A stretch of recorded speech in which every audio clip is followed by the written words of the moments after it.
خب بچه ها اینم قسمت استراحتگاه این خونه دوم.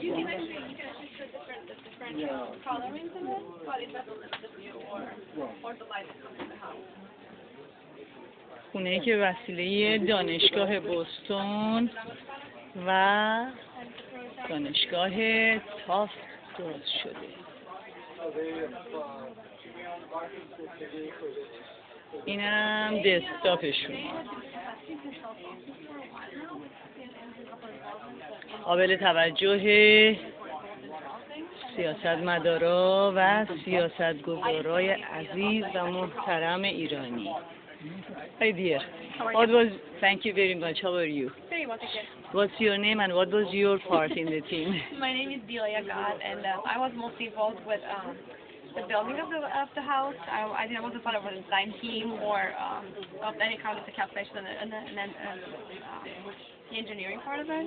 I came in this project really late, probably like 5 months ago, when we started building it, and it was all volunteer built. Okay, my name is Minubash, and I'm director of Minubash.net. I'm also promoting renewables like solar energies, and I'm really glad that you made it. Congratulations. Thank you so much. I appreciate it. Thank you.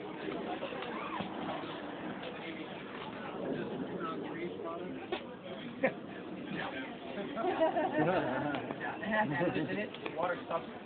They had additives in it, and they're going through the patent process now. They're trying to figure out what is the optimal heat pressure rate for that substance and how low it can go temperature-wise. Is there an altitude also for the... They're still going through that as well. They want to know how high they can go when the seals break. Yep. So it's still in the patent process, still in the design process. We're showing here that sometime next year.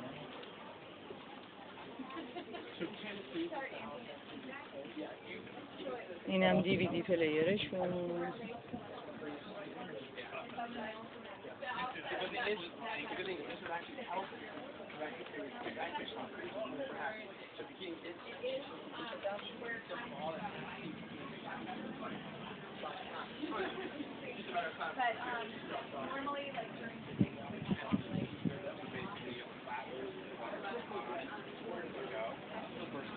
That water is dirty, contaminated with particulate and different things from city life. So what you want to do is catch that as what's called a first flush. And the way that you catch that is the first quarter-inch of rain comes down, there's a damper in there, and that damper catches it and forces it out into this pipe. And this is basically a sculpture to showcase what's happening.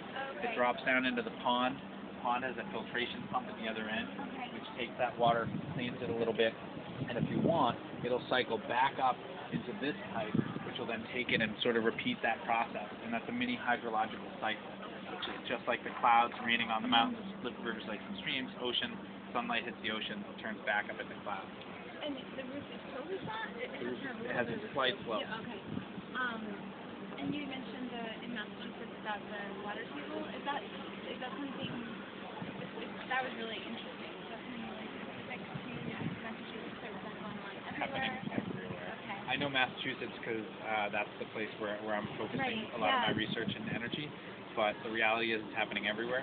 In some places it's much worse, and we're doing things that we think are good, and it turns out they're bad, but we don't have enough information to make informed decisions. For example, a big thing that's happening right now is big solar. You're seeing little solar here. Big solar is when a company is trying to make money off solar energy, they'll put in 20,000 solar panels, or they'll put in other pieces of solar that are out in Arizona where you're getting the most efficiencies. Okay. Big solar gets real hot, and what they do is they need to cool their system, and they're using hundreds of millions of gallons of water to cool their system because it's most cost effective for them. Where do they get that water? Well, in Arizona and certain parts of California, that water is extremely valuable and very hard to get. And so they're contributing to the drought conditions. And so they're doing a good thing.